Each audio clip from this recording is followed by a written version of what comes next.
This is a interesting episode of the Sideline, guys. I'm the only member on the episode today, but host Derrick Myers. I am being joined with Natalie. This is someone that I would like to introduce you guys to. You will be here. You hopefully you'll be hearing from her a little bit more. She is a basketball connoisseur. Let me say that. Am I? Okay, I, that's I, high praise. I'll give you that. So someone that knows her hoops. So welcome to the show, Nat. Thank you, Derek. I appreciate you having me. Yes, thank you for coming on. Uh, we we're gonna get into the playoffs because everyone, this will be a basketball episode. We're not doing anything with football today, but um, we'll discuss the playoffs in a second. Tell us how you got into basketball. I got into basketball when I was really young. Magic Johnson is the Mhm. reason I fell in love with basketball. I mean, probably if my brother didn't expose me to it, I was kind of a little bit of a tomboy growing up. So I actually was really into basketball, football. If you have a sibling that's older and if you're a girl and he's a boy, most of us have the experience of like, you kind of follow your brother. So like my brother used to practice like the WWF moves on me and like Yeah. slam me and turn all those things over. And I used to play double dribble, dating myself. And I used to do video games and everything. So whatever my brother did, I followed. And so he was really into all different sports, and definitely the one that got the most attention in my household was basketball. And so big Magic Johnson fans, and in turn that made me a Laker fan, which is crazy because the team that I support now is the Warriors. But I was a huge Magic Johnson fan, and I got to watch him play when I was younger, not in person but on the TV. Kareem, Worthy, all those guys. And he just, the way that you hear little kids talk about Steph and the way that they just like their eyes light up and they're just like, oh my God. And it's like that's what it was. I mean, to watch Magic Johnson was a thing of art. And I feel like it's unfortunate that I feel like a lot of like the younger generation doesn't actually appreciate his game. Like when I hear them say things like LeBron is as good a passer as Magic, I'm like so offended because like it's not even about LeBron. Like there's no one who's as good a passer as Magic. Like the way that like Steph Curry is the best shooter to play the game, and then there's everyone else. That's what Magic is when you talk about passing. He is the best passer that's ever played this game. And so it to watch it was just like it would just be in his hand and then not. And you're like, where did it go? And so that's how I fell in love with it initially. And I just from there on, then I started to learn and teach myself. My brother had the people he liked. I started to like understand basketball, learn it, pay attention to it. And then I started to have like my own teams and who I liked and my own players. And that just evolved over time to me discovering Stephen Curry, my second love. And I was kind of hip to Steph kind of early, probably before like the big, not probably before the big championships, maybe not before everyone. I think if you were following him from Davison, or obviously if you were a Warriors fan, like lifelong, you knew about him, but definitely before the masses caught up to Steph, I was like into him, and I saw something special in him. I'm like, man, this guy, like, he's coming. The NBA isn't ready. And I have the receipts. I got the text messages. I really used to say this. And I just thought he was special. And when they finally started to make their run, like the level of joy, it's probably better than getting like high on crack. I don't know. I've never smoked crack, but I'm just saying like the elation that I felt and I still do from watching him play is like, and so then like you're following him and then the team. And so you see Clay coming up and watch him from the phase of Clay ups to actually becoming Clay and watching Dre and then getting Andre, and like you grow up with those guys, and they became my team. Absolutely. Like it wasn't like a just Steph is my guy, but they're my team. And so that's kind of my evolution of basketball love. Wow. So you're a Warriors fan.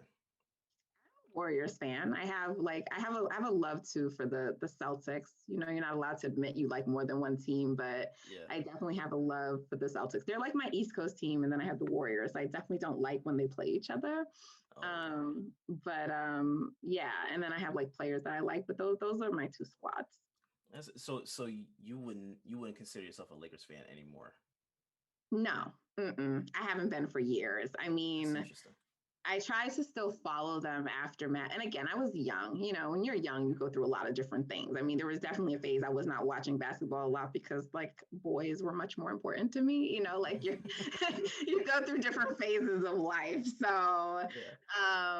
And interestingly enough, I never really like became a huge Kobe fan like other people. So you would have thought maybe Kobe would have like brought me back, but he Mhm. really didn't. So it was kind of just like then I was truly just like a fan of the sport. Like you'd admire different players, AI, different people. Because I went to school in Philly too, so AI was kind of like a big thing. Because like he'd come on Temple's campus and he'd have like a fucking car and all the dudes. Sorry, excuse my language. All the Oh, you guys good. You good. that would be like, yo, it's AI. So you know, I remember when like All Star Weekend was in Philly and I went that year. So it was so it was just more like a fan of the game and Mhm. different players. Like I've always appreciated the Spurs. I always thought that when people said they were boring, it was crazy to me. I I never understood appreciated that either. Clay, Tim Duncan. Like I loved it. I thought it was like the most beautiful version of basketball. And so I've definitely had like other squads and things that I've appreciated, but I would have never said like that's my team, you know. But like I would say the Warriors are my team. And I have a very, very deep love for the C's. You know, I loved the big three plus Rondo Celtics, and I really, really enjoy this Tatum and Jalen version. So we'll see where they go. So being in the play-in tournament, Hmm. what was like what were your thoughts on that then? Having to see them go through that whole thing. I was pissed. Like, I mean, I was pissed that they were even in the playing tournament. You know, if you follow me on Twitter or seen me, I'm Natfluential on Twitter, and I am not a big fan of Steve Kerr. So, Thank you for saying that. Because I've always thought he was kind of overhyped. Not saying oh that he's not God, a yes. good basketball mind, but the idea of him coming in and being the driving force behind those championships, I never bought into that. Never No, bought into that. he got way too much credit, and even though he does credit Mark Jackson for their kind of defensive mindset because they were a good defensive team under Mark Jackson. Hmm. Um, I think there's a lot of things that get ignored with Steve Kerr. And I mean, that's just people in general, right? That's the way people evaluate things. If something was Yeah. one way before, and then this big, like, he's the only change that happened, and then they're like really great after, everything else gets ignored. I mean, it's kind of like what you see what they're doing with Chris Paul and Phoenix, right? Like, everyone's attributing their success this year rather than overlooking they have Monty now. Um, the progress they've made each year, Hmm. what they look like in the bubble. They were a fringe playoff team to me anyway. In the East, they would be a playoff team. Oh yeah. If the season continued and they had a full season, they might have still slipped into the playoffs. So that's what I mean. Like people ignore all of that. And then they say, like, you know, they ignore like how Devin Booker has improved, the leaps everyone has taken. And they just said, no, it's all Chris Paul. Look at what he does everywhere he goes. It's him. He's the reason. And Yeah. I'm not disputing Chris Paul's impact or what he brings to the team. I don't think first of all, and we have to also be realistic about the fact that they're a 2 seed. They're not really a 2 seed. They're probably more of like a middle of the pack kind of team. About Three, four. four at best, I think, maybe three. But the Lakers had injuries, the Clippers had injuries. I don't think they were going to be a better team than Utah. And Denver is like right there. A fully healthy Denver team, I think, might be better than, Mm.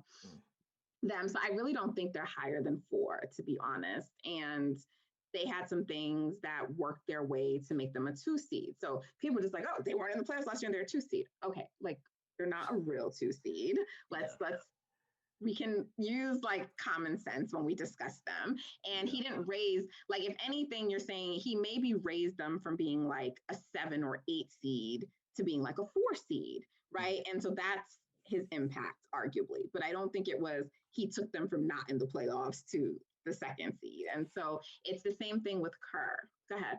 No, no, I was just saying. I was about to say that's a good point. Yeah. So like with Kerr, it's like, all right, he comes and first of all, that first year when if you think back to like Steph in the 2013 playoffs, right? That Mhm. was their first playoff run, right? Mhm. And this is why I kind of like chuckle because it like that season they won what I want to say it was like around 47 games, something like that, 46, 47. They were like just under 50 games. Mhm. But the year before they'd won like 23. So Yeah. like the the massive leap, that was in Mark Jackson's second year there, Mhm. but it was the first year that the keys were handed to Mhm. Steph.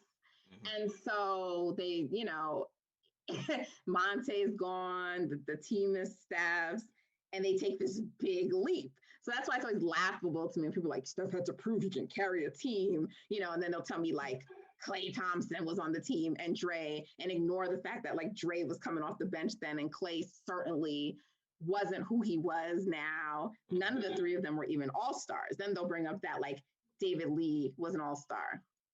Okay, like I'm not. And he got hurt later anyway down the line in that playoff run. Like they were not, people did not predict them. If you go back and you look at the season predictions for them at that time, people did not predict them to be where they are. They were going up against the Denver Nuggets that first round. Everyone had the Nuggets. No one had the Warriors. They beat the Nuggets. Then the next round took the Spurs 6 games with mad injuries, Mhm. plus Steph hurting his ankle. The Spurs had no answer for him. Like, that was his 2013 playoff run is so underrated. So to me, like the fact that like that gets overlooked that happened under Mark Jackson, because what I do think that Mark Jackson did for Steph and even Klay was that he gave them confidence. And I'm not saying that Steph wasn't confident because like honestly, like he almost took Davidson to the Final Four. So like let's be real when we're talking about him. But like he, when he said they're the best shooting backcourt, everyone like laughed at him and said he was crazy. But he was like, man, y'all are the shit. You know what I'm saying? Like he hyped them up. And I do think it goes a long way when your coach believes in you, and when that Yeah. coach is someone like Mark Jackson. And so,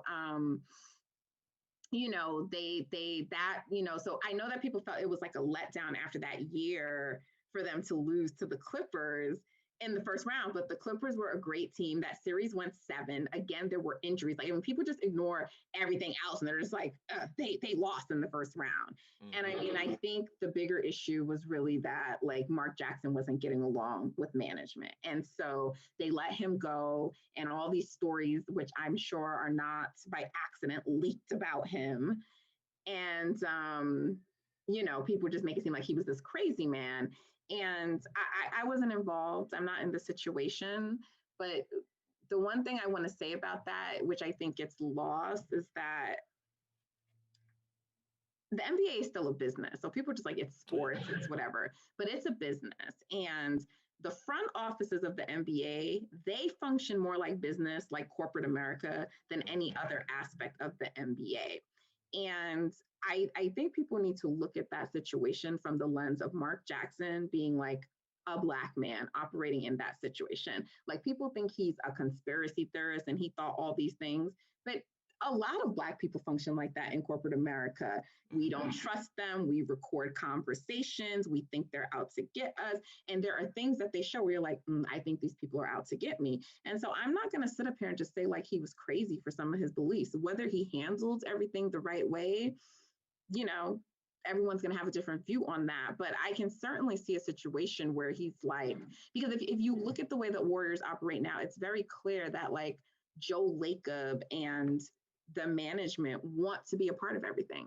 They want to be involved in all the decision making. And I'm not saying that that collaborative style is necessarily wrong, but I can also understand why someone who is an NBA coach who played in the NBA is like, why am I listening to like what you guys have to say about the way that I coach my team? And then maybe, yes, he's not the right fit, but I didn't like the way that he was, then turned to be like this pariah and this kook, and like he didn't accomplish anything. So you have all of that as the backdrop. And now Steve Kerr comes in, who, by the way, was going to take a job with the Knicks. And I guarantee you, if he took that job, he'd be back on TNT working, right? And so he takes the job with the Warriors instead, right? And it's a year now that, like, the year before Steph just became an all-star. We saw Draymond in the Clippers series and was like, what? Clay is starting to, like, come into his own, right? And people ignore that. And people ignore that Steph was just starting to get close to the age where players are hitting their peak and all of those things. So, like, my belief is that even if Mark Jackson was there, I can't say for sure that they would have won a championship, but I think they would have went much further than the first round, barring injury. And I think that the natural progression of where their games were going to go, it was really clear as day to anyone after you saw Draymond in that Clippers series that he should be starting. So I don't think that, like, Mark Jackson was going to come back the next year and, like, run it back the same way, right? And so I think that people ignore all that. And so Steve Kerr comes in, he puts in this offense, or, this, yeah, I mean, it's really more the offense, not saying that he didn't bring defense, but he upgrades the offense, which is what really probably needed the most upgrading. And they win 67 games. They go on this, like, kind of like ridiculous run that no one saw. And by the way, that no one really took seriously, because even that year after they won and they came back in 2016, they were not the Vegas favorites. They really were. The Cavaliers were. And I think people had the Spurs like second. They were like third. People thought their ring was kind of fluky. And that was the whole idea why they even gave Andre Iguodala the finals MVP. I mean, there was a lot of reasons behind it, to try to make the award about Bron, who defended him, all of this kind of stuff. But it was also a narrative. It was a fun story. Andre Iguodala took a back seat to become the sixth man, and this great group, they're so collaborative and they play together. And so let's give this role player all respect to Andre Iguodala, the finals MVP, where Stephen Curry outplayed LeBron James the final 3 games of those series. Like, no one talks about how ridiculous he was those final 3 games of the 2015 finals. Like, ridiculous. Yeah. And so people really still didn't, like, accept Steph for a lot of reasons. He's a jump shooter. He's a shooter only. He's light skinned. People don't want to say that. He's not athletic, but all these, like, stupid ass reasons why people had their biases towards him. But everyone thought he was, like, great, but they weren't ready yet to accept him as an all-time great. And that's really what it was. And so all of the credit was given to Kerr. Kerr did this. Kerr made him this. Kerr. And, like, the system is not for Steph. The system is Steph. It's built on Steph. Steph can do work in a high, a system that uses a lot of pick and roll. He can work in this system. Steph can work in the half court, even though people for some reason think he can't. Like, he can do whatever. The system is for the others. The system is about elevating the play of the other guys. And so this whole thing kind of got lost. It was kind of like Kawhi before he broke free, right? People said he was a system player. He's like this need to attribute coaches with the success, kind of the same thing with like Belichick and Brady versus the player. And so Kerr just got overcredited with a lot of stuff. And I get it. It was a big jump. They had won just a little bit over 50 games and went to 67. But I say it's a comparable jump to the jump that Mark Jackson made in his second year, right? And we overlook that. But then, and I get it that Kerr's ended with a finals, but like Mark Jackson didn't have, I don't think, all the time to show that he could have maybe won a finals, And look, I don't even love Mark Jackson's analysis on TV. So like I can get why people are just like, I'm glad he's not the coach because he doesn't say like the best things and he has a very old school mentality about basketball. But I will say this, Mark Jackson would have been a better coach for this year's Warriors team than Steve Kerr, because Steve Kerr, some would argue, like is really only good if he has like the top talent.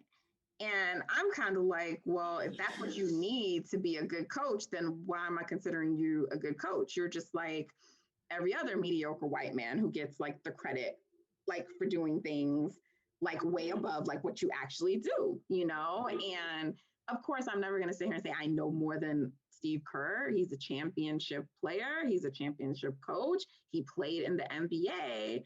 But I also can know like when we're giving too much credit to someone, and that's what I think happens with Steve Kerr. So I'm not a fan of him, and I'm not a fan of him not just based on this season, but also based on past seasons. And so like people who might be new to like Dub's Twitter or to following me, they might think that Warriors fans just started like disliking Kerr this year. It's not a this year thing. We've had our issues and we've been critiquing him even during the winning seasons. And I was pissed because I feel like largely it's the org's fault and his fault why they were even in a play-in situation.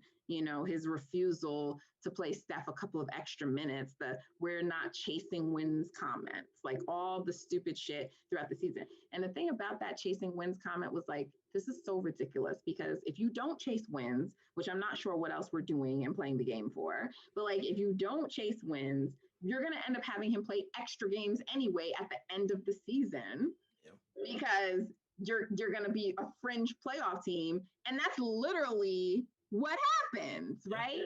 And you end up having a situation where like the most highly rated watched player, and he played in 5 of the top 10 NBA's highest rated games. So this is not something people can dispute, that the bronze fans can get mad up. It's just fact. He draws ratings, he draws eyes, and you have that player not in the playoffs. Like, in all respect to Ja, because credit to him, he did what he needed to do.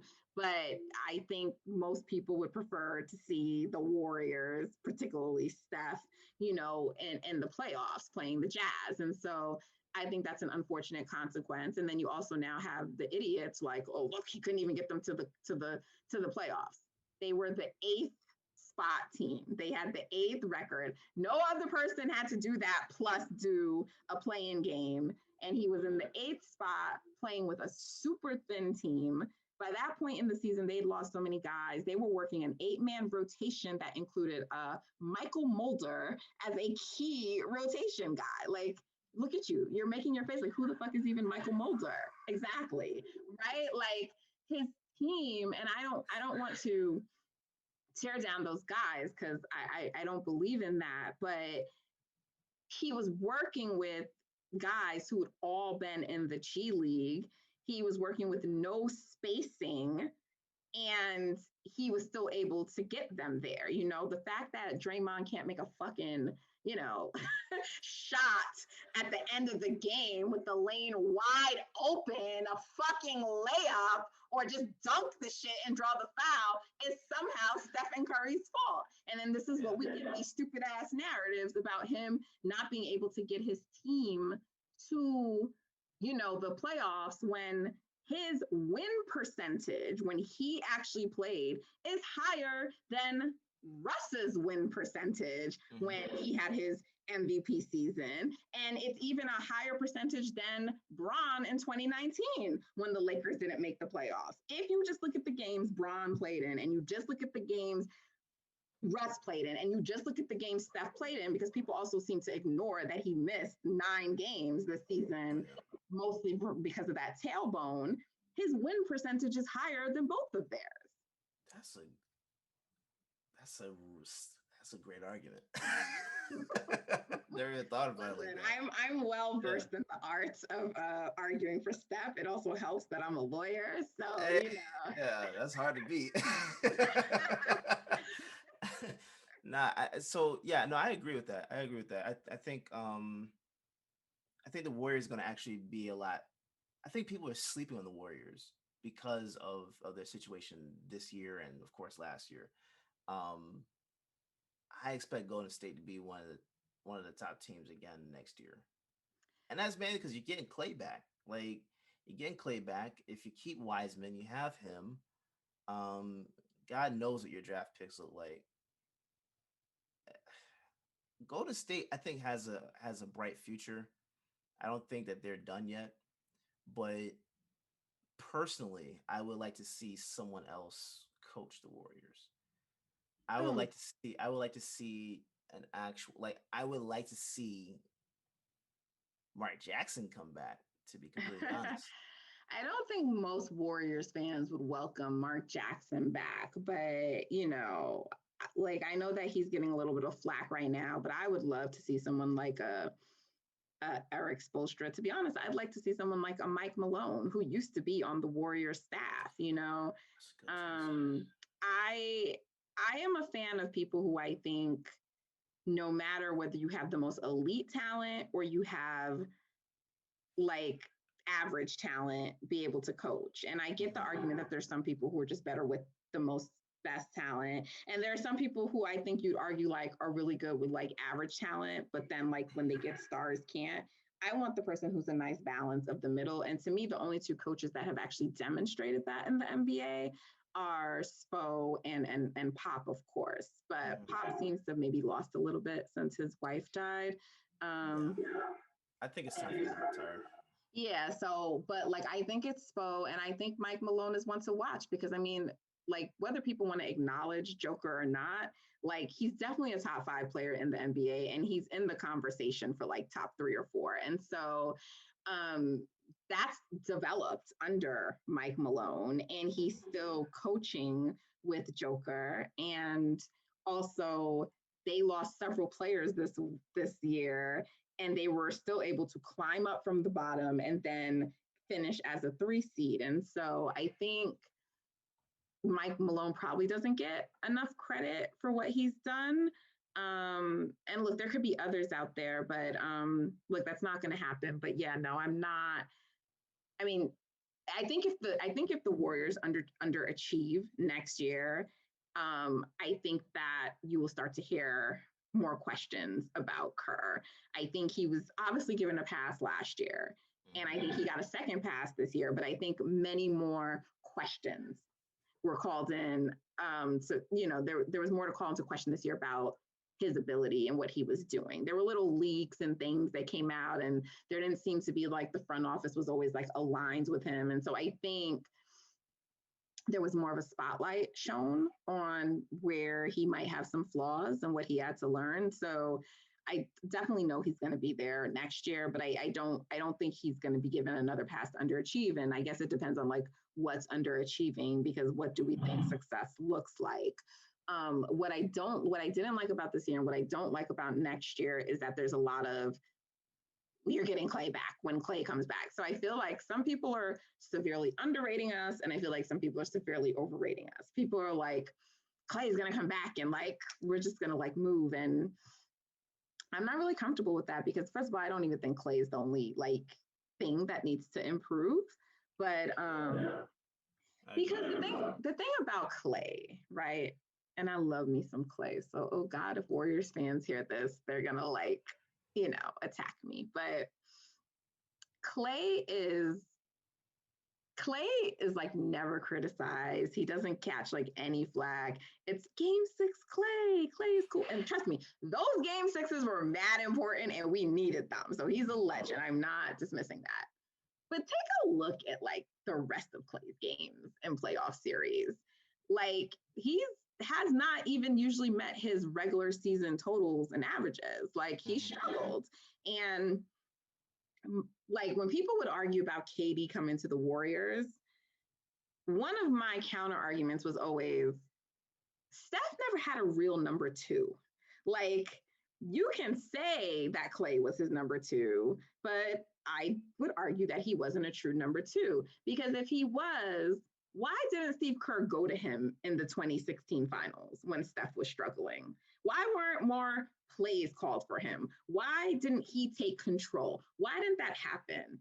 And I'm going to say it's because he didn't have the ability to do that. And the first time that he did show that ability was in 2019. So his 2019 playoffs were crazy. And even when Kevin Durant got hurt, I say that if Clay never goes down, the Warriors still win. Oh, But they would have won that for sure. But once Clay went down, then Toronto could do that box and one, and it was a wrap because Alfonso McKinney and Quinn Cook could not make them pay. And Andre Iguodala, the Finals MVP, who saved Steph, couldn't do anything, or Draymond, the most important player on the team, because these are the guys who are always credited, right, than Steph. It's always he has too much help. So where was all that help when that happened in 2019? Yeah. And so to me, that shows you always the flaw in the way this team was built, because, and look, not every team has like a second person, right? But like, if you look at the great teams, they usually had more than one person, right? And so if you even look at the way the team was constructed, when Steph got hurt in 2018, he had like a injury that kept him out for a while. That was the year he made third team. And so KD was the one like who was there. They struggled to stay at 500 while Steph was out. And a lot of people took that to like get on KD. You had like, Stephen A getting on TV and saying, why do they look like this? And maybe Stephen Curry is really their best player. Well, he is and always was. But that aside, that to me spoke more about Kerr's failing, like that it all crumbles if Steph is not there. And to me, that was problematic. And so when you look at us now, right, there's a chance Clay is still that same player he was in 2019. But if he's not that guy, and I only saw that guy one time, I saw the other guy more times, right? Yeah. Then I don't think that he's like a true number two. And there's other people who I've talked to who like agree with that and get that. But I think most Warriors fans are like, don't agree with that. I think some may, but I think many don't. And I think, like I said, you always hear Game 6 Clay, but like, I'm not a big believer. Look, all stars, all NBAs, all those titles matter, but I'm not a big believer in like right now, if you think about Luka right now in like the first two games with Dallas, and everyone's just like, oh, look at Luka. The Clips can't handle him. Luka. Luka was great, but look at Luka's production. You had Tim Hardaway Jr. averaging 28. Well, he had 28, one game 21. His regular season numbers were 16 points. Like, he was playing way above his level. Like, and there were others. But my point is that he was getting production. So people like to just say, like, even when they go back and talk about Bron's team, like, oh, look, who did he have? And they want to talk names. I don't give a fuck, because like, he had Kevin Love, and Kevin Love wasn't giving him production, but someone else is. I want to look at, was he getting production? And if you're getting the help, who did Dirk have when he beat the Heat? Jason Terry, right? And by the way, Jason Terry didn't get the Finals MVP. Dirk went to him and said, listen, hey, Jason, like, I need you to do more if we're going to win this. And Jason Terry stepped up. No one said, oh, he was the difference. Give him the Finals MVP. But anyway, I digress. So, when it comes to Clay, you understand, I love Clay, but I don't look at him through the same lens that everyone did, and I never did. And so when you compound that with an ACL and an Achilles, one in each leg, I don't think Clay's shooting is going to ever be affected, because he's one of the greatest shooters ever to play the game. But Klay was a two-way player for us. His defense really mattered. It was really important. And so when people say like he's first of all, he's not going to be back to start the season. That's one. Secondly, he's going to be on a minutes restriction and he should be. I'm not against that. He's going to be, right? And so, but do we know if it like look at Kawhi, how his time kind of has to be managed? And I don't have a problem with that. But how do we know that's not going to be Klay for the rest of his career? Because I'm not saying that the injuries won't heal, but what I'm saying is that that's two major injuries, one on each leg. And so how do we know? Like, is he going to be able to like have his lateral motion the same? Is he going to be able to play defense like the whole game for like 40 minutes when you need him in a playoff situation? You know, like we don't know if his body is going to hold up to that. And what science has told me, what history has told me, what past NBA players is that it won't. So why is Klay going to be different? People are looking at Kevin Durant this year. Kevin Durant didn't also have an ACL. Kevin Durant also got 18 months to recover versus Klay, who's probably only going to have about a year, maybe slightly over a year. And that assumes that they don't bring him back right to start the season, right? And Kevin Durant was injured a lot this year. I don't know if it was because of the Achilles. Was he? Look, some people say they were playing it safe. I don't know. But my point is that he definitely did get some injuries, and he's just now hitting the playoffs. We have to see Kevin Durant do a deep playoff run. And he's playing well. He's Kevin Durant. He's great. But if you're really paying attention closely, there are some differences to his game now, how he's playing. Yeah. And we just got to see how he holds up. But what history has told us is that there are changes. And the argument that people always make is like, oh, Klay's going to be fine. He's shooting. And like I said, his defense matters. And I think you need good legs to have defense to be a good player. But you also need your legs too for your shooting. So, I mean, it's like people, but I do think that his shooting is going to be fine. But I mean, I think the other thing that also gets overlooked with Klay is that, you know, like I said, the time, there was another point I was going to make and I lost it. So it'll come back to me. But I just think that people they're putting a lot on what Klay can do.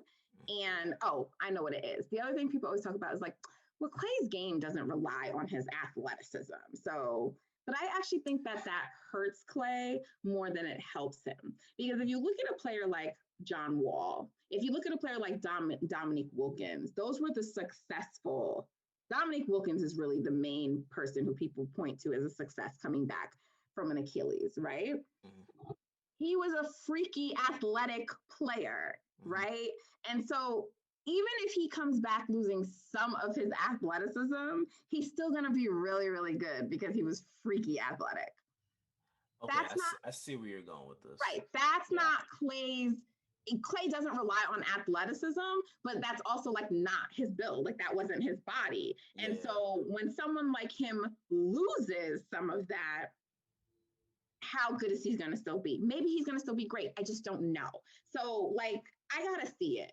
And that's all I'm saying. People, and I'm like a super optimist. Like most of Dub's Twitter would tell you, like Nat is always positive. Like I said, the Warriors were a contender this year. Everyone's talking about we was going to be out. I was like, fuck y'all. We're going to be seeing the Lakers in the Western Conference Finals. So I'm like a super optimist. And a lot of that is like my belief in Steph because I think he's just that good. But like, I need to see Klay come back. And so I'm a big person who operates on contingencies. I'm the person that when I buy something, I buy the insurance plan. And I don't understand why people think that we should just be banking on Klay to come back. And what if he comes back and there's struggles? Then what? I don't even want another season where Steph has to be dealing with bullshit until Klay can get ready and this can happen, because that does wear on his body too. Like, even though he did it this year, I don't want multiple seasons of like that with like the way Harden was.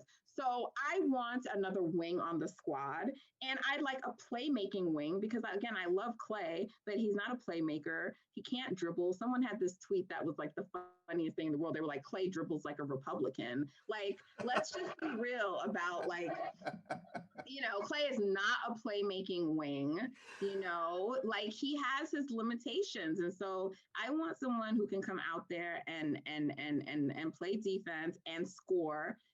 I want someone who can score and I want someone who can shoot. And there's a difference, right?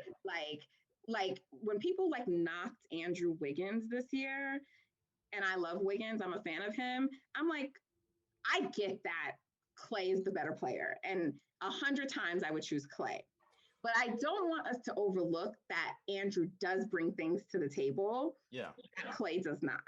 Andrew can go and create for himself. He can isolate. He has a better handle. He can at least, he doesn't have a great handle, but he has a better handle. He can dribble the ball. He can do things and he can isolate in a way that Clay can't, because Clay, the shots are created for him. That's what happens. That's a great point. I didn't even think about it like that. But so do you think the rumors of you guys going after Paul George or Kawhi Leonard is a possibility? I think that's a pipe dream. I mean, listen, I think that all depends on what the Clippers do, right? And I personally, even when they went down 0-2, I thought the Clippers were going to win, because when I watched the games, even Luka was shooting at a level above his regular level. But let's say you say he's a superstar, so that's what superstars do. I knew that the rest of the team wasn't going to be able to sustain that over the course of a series. And also, if you were paying attention to the Clippers, because people were making jokes on Paul George, but he had actually been great, like in that series, and Kawhi has been great. So to me, Kawhi, this series, right? So I actually think Kawhi, to this point, granted it's only 4 days in, I actually think he's been the best player in the postseason so far. Not saying he is the best player, but I'm saying he's, to me, performed the best. And he's averaging something like 33, and I forget his rebounding numbers are like closer to 10 than to the bottom end. I can't remember. It might be like 8 or something like that. And I think maybe like 4 assists, something like that. But he's shooting like 63% or some shit like that. Like, it's insane. Yes. His shooting splits right now are crazy. It's like 60, 40, 63, 47, 88, like something along those lines. Insane. Kevin Durant is around there in terms of the points. He's at like 35 points, I think. And he's like just over 90% on his free throws. And he's shooting like 54%, which is obviously great and very KD-like. But the fact that, or he's shooting 57, but the fact that Kawhi is like 63 is like, especially when you consider who's on Kevin Durant's team and also who he's playing. Like, the Celtics are not as good as the Mavs, not this version of the Celtics, because right, they are missing a lot of guys. And Kevin Durant also has Kyrie and James Harden on the team to allow him to operate in a lot more space than Kawhi does. Kawhi has shooters and he has Paul George. So I'm not saying, but KD clearly has the more, offensive weapons on his team. And so, it's a toss-up, and I would get people just lean KD because it's KD. But I think to this point that Kawhi has been best. And I think even Embiid has been like, maybe has a case for it too. And so I think it depends on what the Clippers do this year. And I really didn't think that they were going to lose to Dallas. And so in the second round, they could see either Memphis or Utah. I think it's likely to be Utah. And, it's interesting because both teams are kind of viewed as fraudulent teams. So, and Utah is really good, but it's hard, it's hard to say because they're playing the Grizzlies, who are really young and inexperienced. So I really can't say. And again, this is like foreshadowing because we don't know what's going to happen.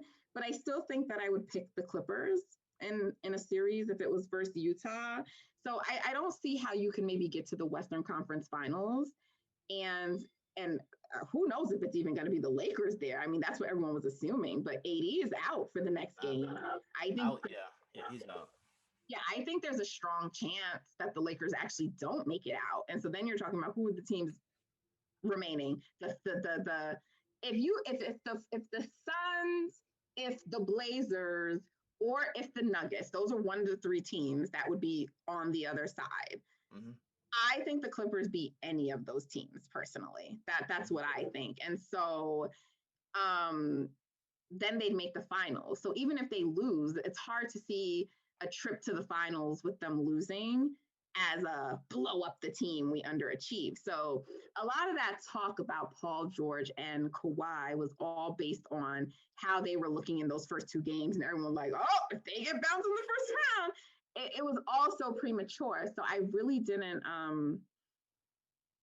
really like get into it too much. And even if that happened, I'm like, look, Jerry West is over there. He did not leave the Warriors on the best terms. Like, why would he want to help us? That is a good point. And also, like, why would he make that trade? like, Yeah. So the arguments that look, there were some arguments that were kind of decent, but I always thought it was a long shot. So I don't know that that's going to be our trade partner. I would think a team maybe like the Raps, who you think are probably going to blow it up, might be like a more realistic trade partner, like a Siakam, someone like that. I was kind of disappointed. I wish they would have went after Vooch, the guy who went to Chicago. I don't know how to yeah, I don't know how to pronounce it correctly, but like a big man who can space the floor and shoot, playing with Steph. Like, yeah, his defense wasn't great, but I thought that would have been great postseason help to him. Instead, he went to the Bulls. And so, whatever. I'm not saying like I thought he was like this great person, but I thought that having him as your center was probably better than having James Wiseman. And so I don't know what they're gonna do. They're also looking at a situation where like they kind of don't want to spend money. Like you have Kelly Oubre, who can walk. I want them to try to keep his salary slot at least. But it sounded like from comments that Bob Myers made that they don't want to. And I'm saying that based on the numbers because he was asked specifically from a reporter, is 400 million too much to spend on your payroll? And he was like, yeah, I would say so. But if they were going to keep Kelly or his salary slot, it would be closer to 500 million due to like all the taxes. And I don't know this stuff that deeply, but that's my understanding. So if he's telling you 400 is too much, then clearly they're not really looking to keep him. And then I think another article came out saying like they would either do one or the other, like between him and Wiggins. No, like so like if they were to keep Kelly or the slot, then they wouldn't use the mid-level. And if they use the mid-level, then they're not doing the other. And I feel like that's awful personally. So you're talking about like them really maybe just turning those draft picks that they get into something. So I really don't know what the Warriors are going to do, but like to me, we need a veteran coming off the bench who can actually contribute. Like Warriors fans are like, I don't know, they are in a state of like nostalgia, but they're talking about bring Andre Iguodala back, and I'm just like, listen, I can't fool with y'all because what y'all think Andre Iguodala is going to come back and do now? So to be a veteran on the bench and to coach the guys, I prefer someone who can contribute and do that. So I love Andre, and look, it could happen. I don't know, but like they need some of that on coming off the bench, but they also need someone like a David West type who can contribute, and like they once had, and that's what I'd like to see. And they really need though another wing who can score, shoot, and be a playmaker. And they, that vet coming off the bench might need to be a center because they still need a reliable center. Like Dre playing the small ball five is not what they want to play all game. And Wiseman, while I think he can give you something, that can't be your only like real center. And so I was gonna say it might be smart for them to go after Al Horford. Even though I personally want Horford back in Boston. I think provided he gets bought out, I think that's where he's going to end up going. But for the needs of Golden State, Horford would fill that veteran spot, Oh my God. fill that spot Yes, of a need at the of five. course. He's someone that can space the floor very well. I So love Al Horford. I've said that, yeah, but I don't think the dollars will work. I no, I mean, think he's gonna get bought out though. That's what I'm saying. I think have you okay, seen his contract? yeah, I yeah. bought I out for what? How much okay money is he going to leave on the table? OKC. So how about this? I think in order for him to go, because he's not in OKC's future, like Right. that's And his plans. who's Presti is their guy? Yeah, He said they're gonna work with him next year to put him in a situation. But yeah, Presti wants picks. And yeah. I just don't know what team is gonna want to take on his contract. So I feel like it has to be a buyout situation, but his contract's big. How much His money is he contract gonna is leave? big. How much money is he gonna leave on the table? I'll even tell you this. I personally would trade Kimba Walker to OKC for Horford. Swap the contracts out. Clear as day. Yeah, but I would do it. Why would Presti do that? You have someone there that can run with Gilgis Alexander. You know, just teach him a little bit. Almost like that Chris Paul role type of player. Someone he's not health wise. Kimba's not there anymore. No, Like Kemba is you guys need to replace him. I'm just saying that I think Al Horford could help a number of teams. yeah I don't know what the solution is going to be to his contract because it's too big that I can't it's not the typical contract that would be a buyout. And yeah. I think he's gonna end up taking a cut though because yeah, but it would be a massive cut. it would be it would be I it don't see would why he'd be. do that. But I don't see. So let's say for example he were to do that. I don't see him just taking the vet minimum going to another team. Well, no, we would have. Well, so here's the thing: if they kept Oubre's salary slot, Right. but not Oubre, Right. they would then possibly have something real Mm-hmm. that they could offer Mm-hmm. to get Al Horford. And OKC is riddled with picks. Yeah, that's all Presti wants is picks. Yeah. But even if you gave them picks, you have to have salary to still put with it for Mm-hmm.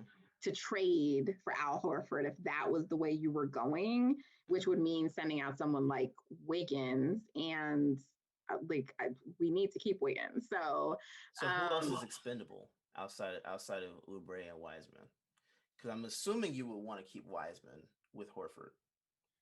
no, so I really don't have a desire to keep Wiseman, to be honest. Okay. But I'm not one of the people who thinks Wiseman is just trash and won't amount to anything.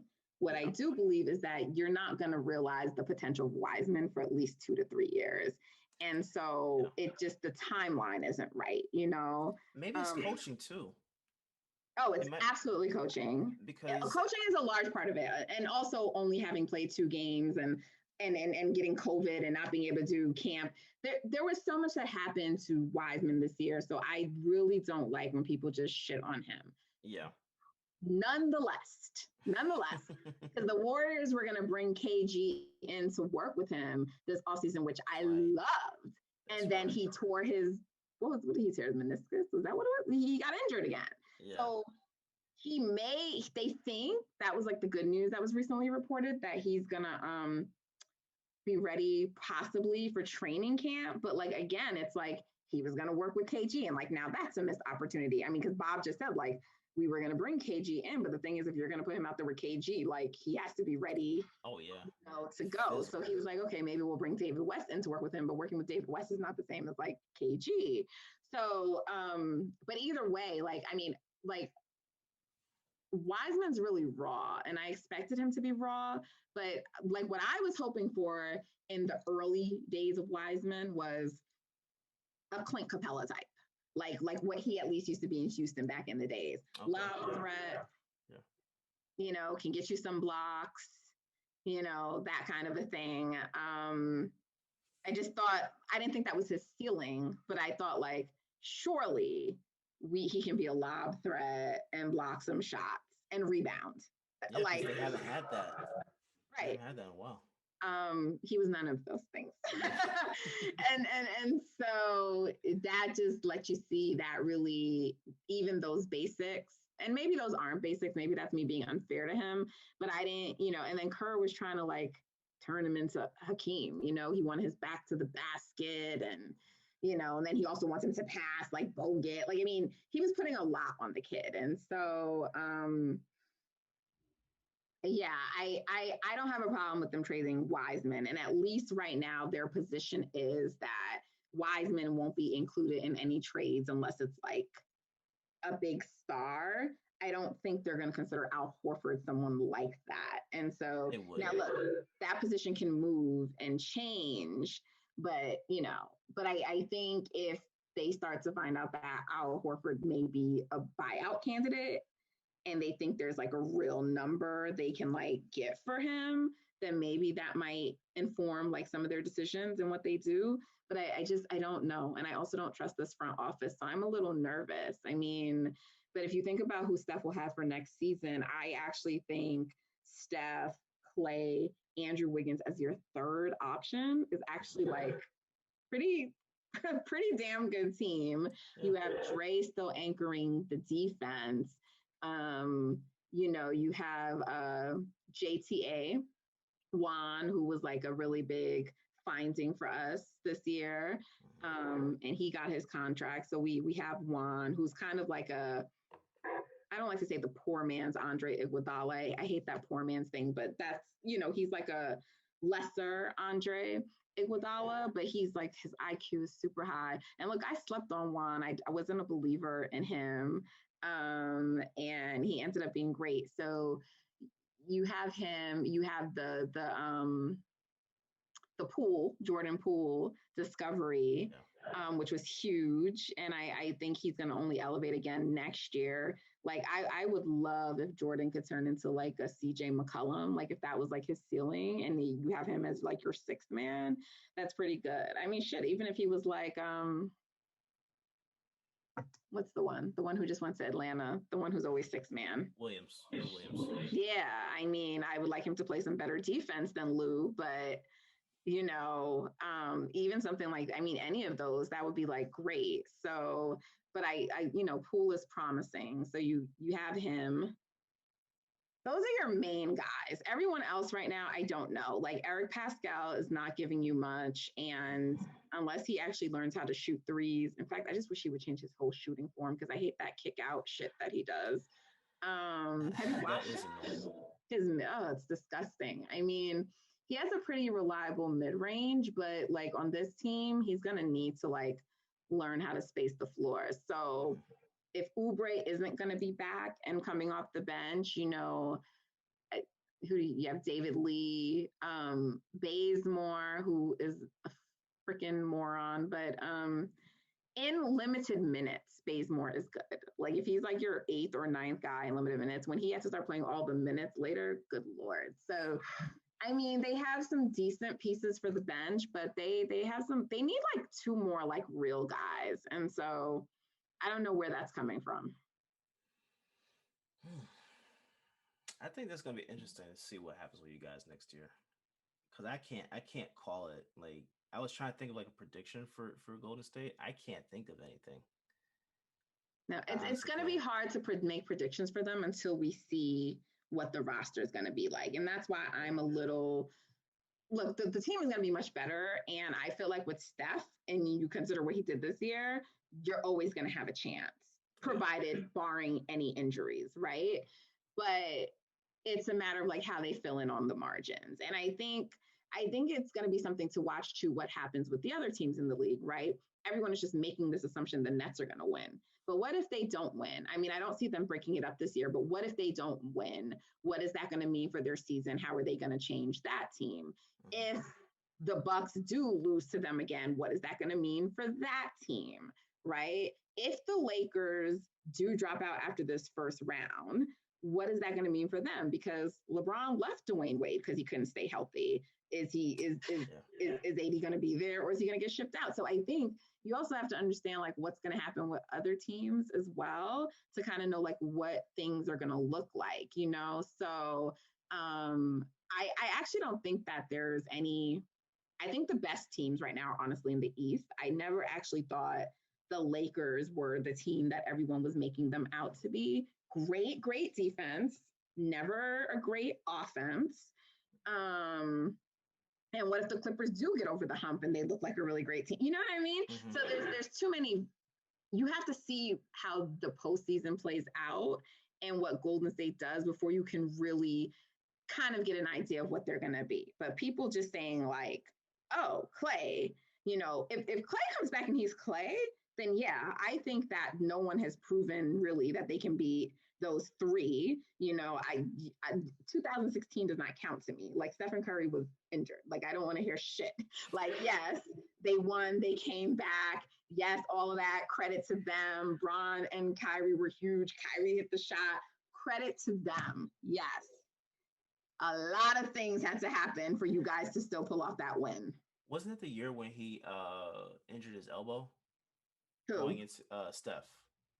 There were mad injuries. The elbow was like the least of them. He had the sprain, but the biggest one was the MCL. He had the ankle sprain, and then he came back and he slipped on the web spot, and it was the MCL sprain. And that's right. That's what really took him out. And he was compromised the rest of the postseason. And so that was the biggest thing. And then you had, you know, Stray getting suspended. Then you lost Bogut for the last couple of games, the last 2.5 games. He's your rim protector. People think there's no coincidence that like Kyrie and Bron just started driving straight to the rim when both. That's one of the biggest losses of that finals. That it's really underrated, but was big. You also had Andre Iguodala, who started having all those back spasms, and he's like one of your best defenders who you need to put on like, you know, Bron. So it really was just a very like unfortunate confluence of events. It was like a perfect storm, and it benefited the Cavs. And again, you still have to credit Bron and Kyrie. They had to like play at a like super high level to even still pull it off. But you don't convince me that like, you know, the outcome wouldn't have been. And when people tell me like, well, what about the year before? Kyrie and Love were missing. I don't give a shit. That team won 67 games. The Warriors were the better team. And history tells us the better team usually wins. You know how many teams have won 67 games in the NBA? Like, it's just ridiculous. So, but there's the other thing, the other elephant in the room, which is Draymond and his horrid offense. And that is a change that's occurred that did not exist then. So there are things that got to be addressed.